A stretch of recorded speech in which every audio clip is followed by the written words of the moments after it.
Guys, welcome back to my channel. Today, ang i-review natin itong 2026 BYD Tang DMI. This is a 7-seater plug-in hybrid mid-size SUV in the Philippines. Priced at about 2,098,000 pesos. Ang main feature niya is meron siyang 1.5-liter turbocharged generator paired with an electric motor producing 267 horsepower and 315 Newton meters of torque. By the way, meron ding Tang na pure electric. Mas mahal yun, about 3.3 million ang selling price nun. Now, let's start with the exterior. This is actually an update and you can see dito sa kanyang wide front grille. Updated na yung front grille niya at para siyang dragon-like design. You have that BYD logo dito sa kanyang aluminum accent. Meron din siyang front camera dito sa kanyang grille. At yung headlights niya ay LED with intelligent high beam control. Dito sa side meron siyang air vent. At dun sa lower portion ng bumper, meron siyang aluminum accent. Going to the side, you will notice na naka 20-inch na wheels na siya. Kaya maganda yung kanyang stance. Ang ganda rin ng kanyang side profile ha. Meron siyang floating roof design complemented by the blackout deep pillar. You will notice na yung kanyang side view mirror naka-mount dun sa door. Meron siyang repeater and camera as part of the 360-degree camera. And then you have that silver accent dun sa window line. At meron din siyang silver accent dito sa may lower portion ng door. Naka-disc brakes na rin nga pala siya dito sa front wheel saka dito sa rear wheel.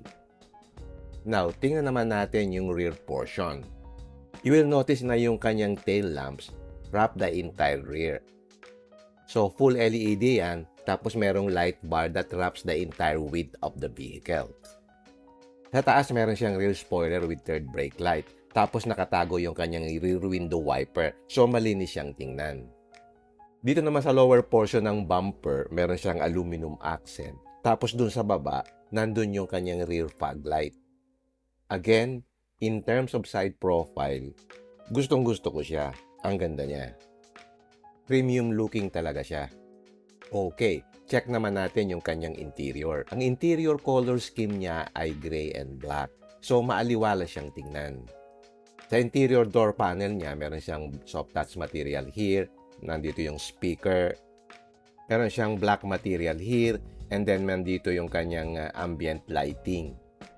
This portion is soft touch leather. Meron kang aluminum accent dito sa handle. At nandito yung mga buttons niya sa mga windows at saka dito sa kanyang side mirror.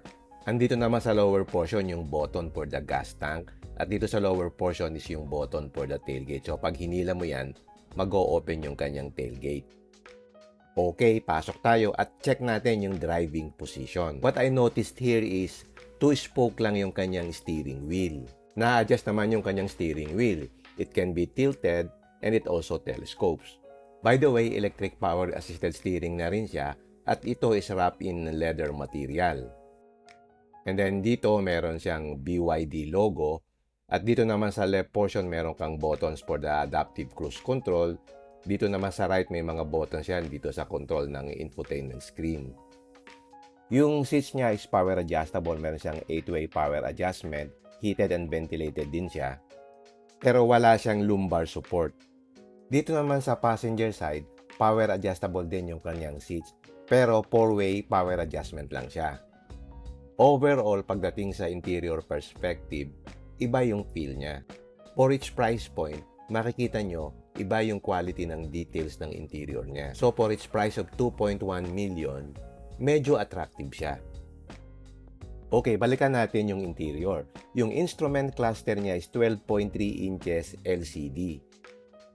So, full digital siya. Yung kanyang dashboard is kulay gray na may soft touch material. And then meron siyang ambient lighting dito hanggang dun sa door panel. Yung seats niya is leather na may perforation. It's heated and ventilated.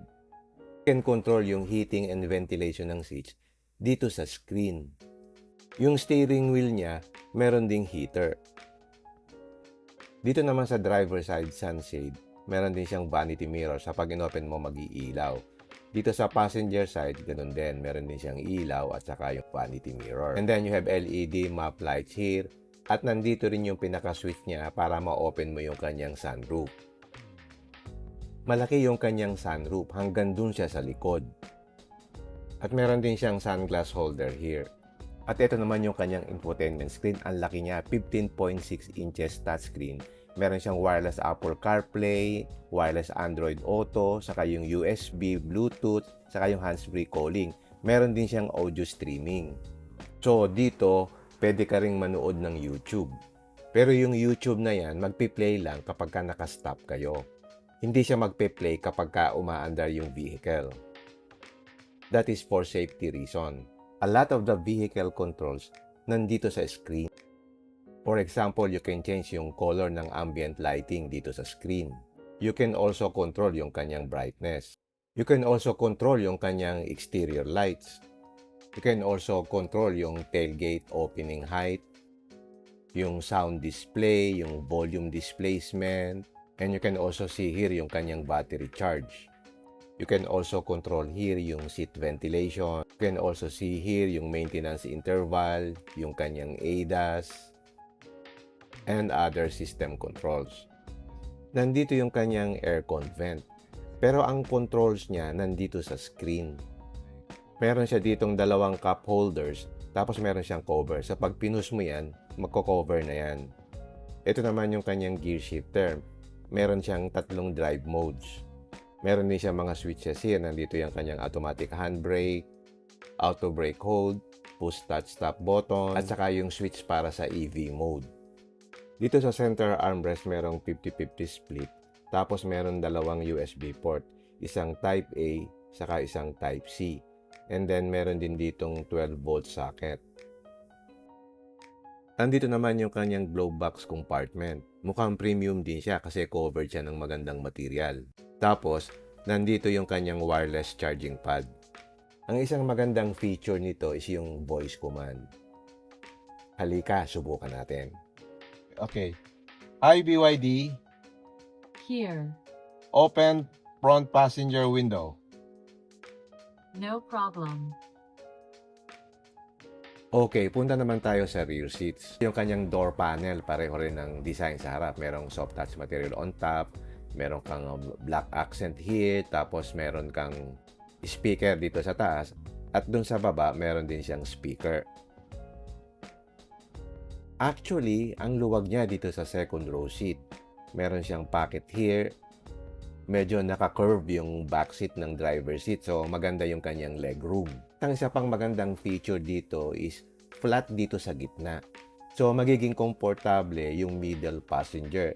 Tapos, dito sa lower portion may dalawang USB port, isang Type A saka isang Type C. Tapos, meron din siyang aircon vent here dito sa center. And then merong ilaw dito sa right saka dito sa left.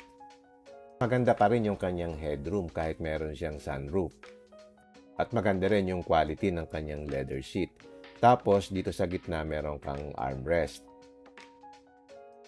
Meron siyang dalawang cup holders here. Tapos meron ka pang compartment dito. You can also adjust itong second row seat. Pwede mo siyang i-adjust back and forth para magkaroon ng mas magandang legroom. Now, check naman natin yung third row seat. Para makapasok ka dito sa third row, kailangan i-move forward mo itong second row seat. Okay, pasok tayo dito sa third row seat para makita natin yung seating position. Although elevated naman siya, masikip siya dito sa third row. I'm 5'7" in height. Makita nyo, masikip na itong third row area. Especially kung naka-move back itong second row, sasayad talaga yung tuhod mo kung adult ka. So sa tingin ko, suited lang ito sa mga bata. So kapag ka mga adult naman, siguro mga short distance lang. Otherwise, medyo mapapagod ka dito sa likod. Meron ding ilaw dito sa likod, pero wala siyang aircon vent dito. Okay, check naman natin yung trunk space niya. Power tailgate siya at pwede mo ring mai-flat itong third row seat. So kapag ka naka-flat na yan, mas malaki na yung iyong cargo area. Dito sa likod, meron siyang 12-volt socket, and then meron din siyang cup holder dito sa left saka sa right. At meron din siyang malaking subwoofer here. At dito meron siyang compartment kung saan nakalagay yung mga gamit mo. Kasi itong BYD Tang, wala siyang reserba.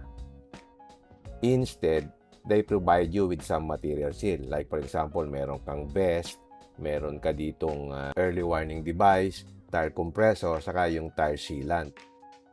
You can also expand yung cargo area.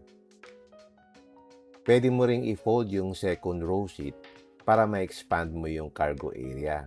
You will see here na yung kanyang second row seat hindi talaga naka-flat. Medyo naka-incline siya ng konti. Okay, i-close na natin yung kanyang power tailgate at i-check naman natin yung kanyang powertrain. So, 2 beses mong hihilahin yung pinaka-lever dito para mabuksan mo itong kanyang hood. Meron na siyang gas strap dito and you will see here na fully covered yung kanyang engine. So, pag inopen mo to, dito mo makikita yung kanyang powertrain. Yung powertrain niya is yung BYD Super DMI. Front wheel drive siya. Meron siyang permanent magnet synchronous motor. Tapos yung motor power niya is 271 PS. Ang motor torque is about 315 Newton meters. Yung kanyang gasoline engine, which serves as a range extender, is 1.5 liter turbo high efficiency generator.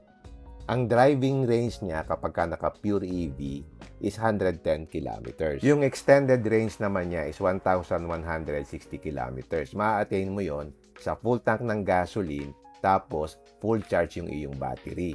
Sabi nila ang top speed daw nito is 200 kilometers per hour at ang acceleration is 0 to 100 kilometers per hour in 7.5 seconds.